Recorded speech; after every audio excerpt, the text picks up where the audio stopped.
Hey guys, so a couple days ago, I finally went and saw Allied, the final movie that I needed to see to catch up on all the new releases.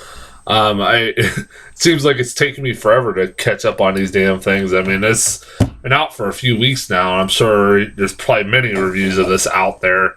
Uh, but I've been so fucking busy to the point hadn't had a chance to do a review until now.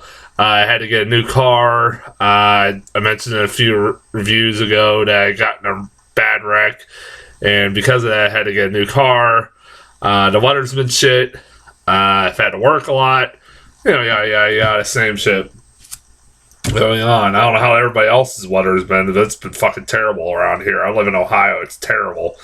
I'm sure it's a lot worse in a lot of other places, but it's like Michigan, but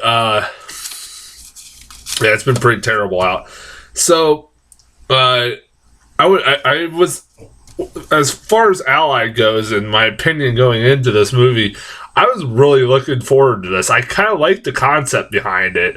It caught my interest. It's one of those few times that I can remember where I hear the plot of the movie and I go, huh, that's kind of interesting.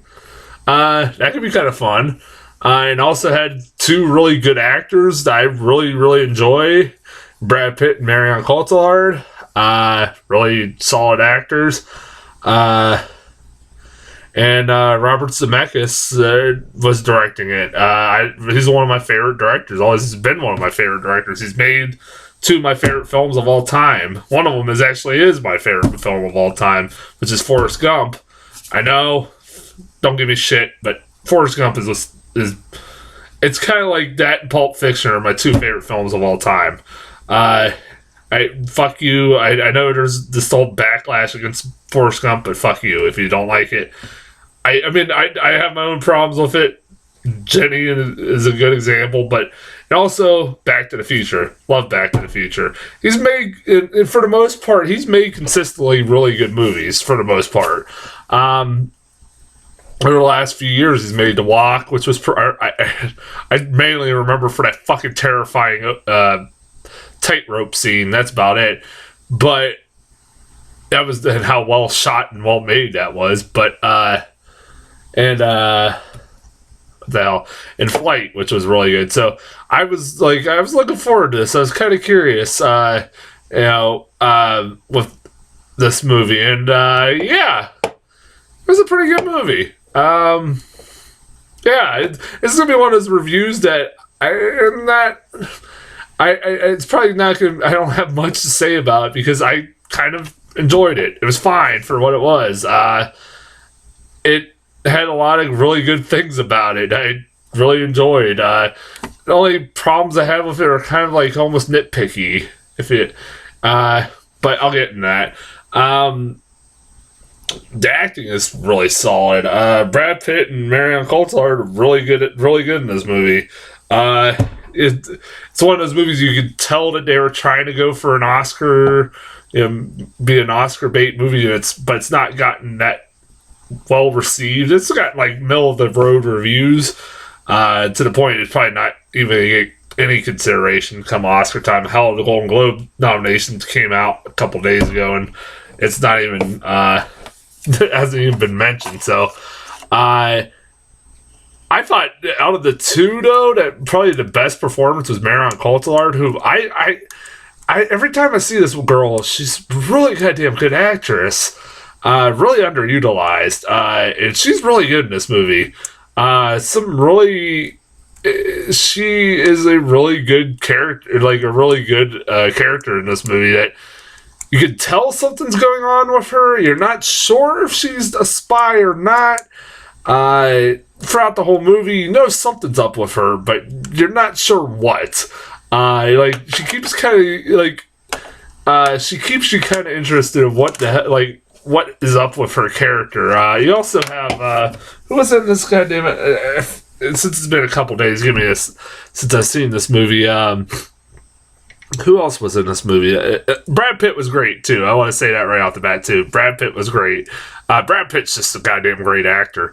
I was just telling my mom, I said, I think between him and I saw John Stamos, and I'm like, those two have not fucking aged. Like, that motherfucker has not aged one bit. What is up with that? Oh, Jared Harris. I love Jared Harris. He was Moriarty, if you don't know who he is, in the recent Sherlock Holmes films with Robert Downey Jr. He was great in those, but I love Jared Harris. He's one of those another really underrated actor, and he's the general to Brad Pitt, that the guy that Brad Pitt answers to at all times.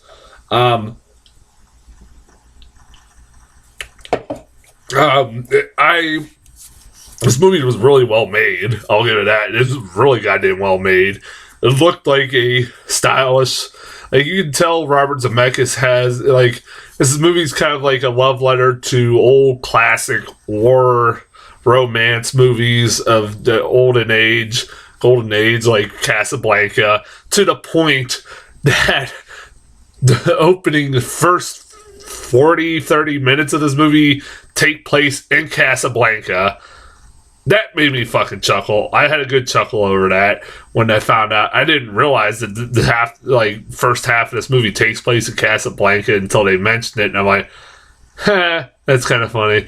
I got a kick out of that.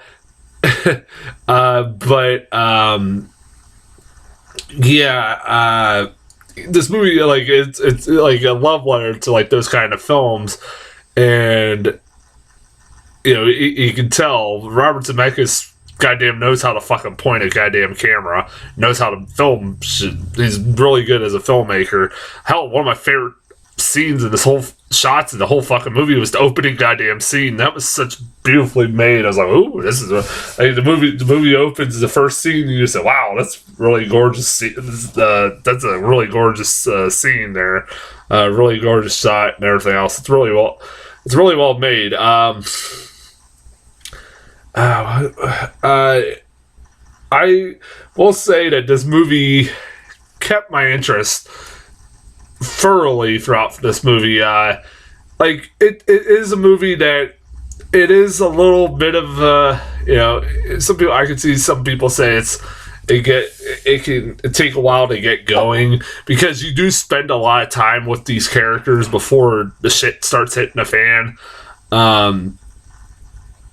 But, like, I was enough invested in the movie that when it did, I was curious as what was going on. It kept me, like, there's some pretty goddamn suspenseful moments towards the end of this movie that I was, like, I kept having these images, really dark thoughts of where this thing was going. Like, I had a lot of, like, I don't want to get into spoilers, but towards the end of the movie, I had a whole lot darker ending in my head going on than what we actually saw at the end of the film. Like, I don't want to get into too much spoilers, but I was interested in where it was going. It is pretty predictable. You can pretty much guess if she is a spy or not. It's pretty easy to figure out. But like, I was interested in how the fuck the thing was going to end. Like, what was the end game gonna be for these characters? I was interested in that. Like I say, it kind of goes the route you probably will think it will, but I was kind of hoping it would go a little bit darker route. But because this is Robert Zemeckis, I should know a little bit better. Like I said, in my head, I was thinking like a darker ending. It's hard to explain without getting into specifics, but I don't want to spoil the movie for people. If there's any complaints about this movie, it does get a little fucking cheesy. There's one scene in particular I can name off right off the top of my head that is pretty goddamn cheesy.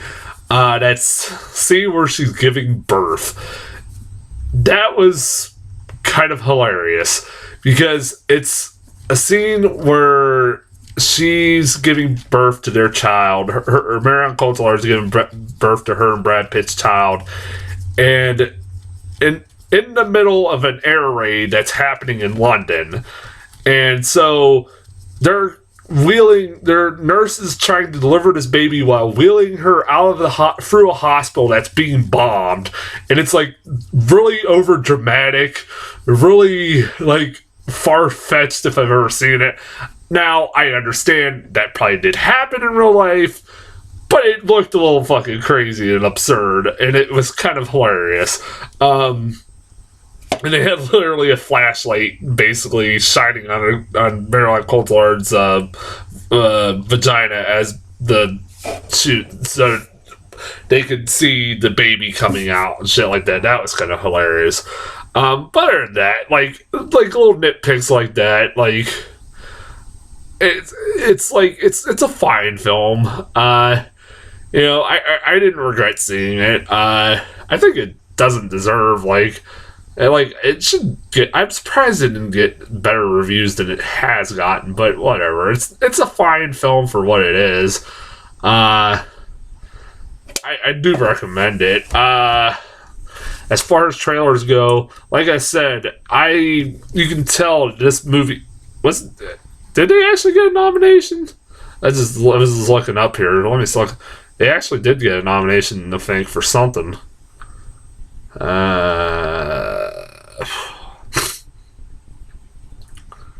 Who did get a nomination? Oh, Best Costume Design at Critics' Choice Awards. That's it. Well, alright. But as far as trailers go, you can tell that this was, they really wanted to push this for Oscar season, because I got a lot of Oscar trailers. Two in particular. Fences. I thought I got a trailer for this. This is the first time I've seen this trailer. It's based off a play, a pretty well received Broadway play that had Viola Davis and Denzel Washington in it, and they're both starring in this live action version of the play. It's about a dysfunctional family. That's all I can get out of it. Denzel Washington is directing and starring. Viola Davis looks like she's gonna probably get an Oscar for this, or Denzel again. I don't know. I know it's a favorite coming up with the Oscars coming up, and guess what? I'm actually gonna get it. I'm like, holy shit! I was just looking to see what movies are coming up in the near future at my movie theater, and Fences is coming. I'm like, sweet. I'm really surprised by that, honestly. So yeah. And then the last one, and the one I'm looking forward to the more, Silence, a new Scorsese film. The guy can direct whatever the fuck he wants. I'm there to see it. And this one's got Adam Driver, Liam Neeson, and Andrew Garfield, and they're three priests that are trying to rescue. Andrew Garfield and Adam Driver go to Japan to rescue Liam Neeson from being imprisoned, which is kind of hilarious because Liam Neeson's, made a whole career of saving people from being captured, and now he's the shoes on the other foot. I kind of find that fucking hilarious. And they're two priests that go into the middle of the Japan where they're enemies and stuff like that. It looks really good. Like, I'm not sure. Like, it's like one of those. I give Scorsese credit over and over and over again. He continues to do different things. He doesn't do the exact same movies every single fucking time. He does different things almost every movie he does. Like, he did Hugo, or first he did like Shutter Island, which was kind of like a horror, psychological thriller kind of film, and then right after that he did like Hugo, and that was like a kid's movie. And then right after that he did Wolf of Wall Street, which isn't a kid's movie. So I give the guy a lot of credit. He just does a lot of different things. I love him as a director. He's the great. Take that back. He is the greatest director alive today. As much as Tarantino is my personal favorite, Tarantino has nothing on fucking Scorsese. I will admit that. I will say Tarantino's better at writing, well, Scorsese really doesn't write, but as far as the director goes, yeah, Scorsese's is the standard bearer. There's no fucking doubt about it. The fact that he's only won one Oscar in his whole career is bullshit. Like, I'm surprised with the Oscars, the Golden Globes coming up. No mention of this as far as, like, you know, the Golden Globes go. I mean, this is getting really good reviews. Early advanced screenings have been really well received. And also, you got that Ben Affleck gangster movie coming up. I'm like, what the hell? Like, none of them are even anywhere in this talk right now. I'm like, that's interesting. Deadpool gets a nomination. That's fucking hilarious. But that's as far as trailers go. I'll be back in the next few days with something called Rogue One, a Star Wars story. Never heard of Star Wars. I don't know what the hell it is. I'm a big Star Wars geek. I've mentioned this more than a few times. So yeah, I think the weather is supposed to be shit on Thursday. I'm going to try to find a way to go see it. So I will find hell or high water. I will go see that movie. And I'll have a review for it as early as I can. I promise I'll get a review up probably about Friday, maybe Saturday. I'll try to get it like Friday, definitely, up for that. That's the only one coming, like, only movie of interest coming out this week. Collateral Beauty is getting horrible reviews. What a shock. I called that. That looked like shit from the trailers, and apparently it is shit, so what a shock. So yeah, that's as far as my review for Allied and trailers go. And until then, I'll talk to you guys later.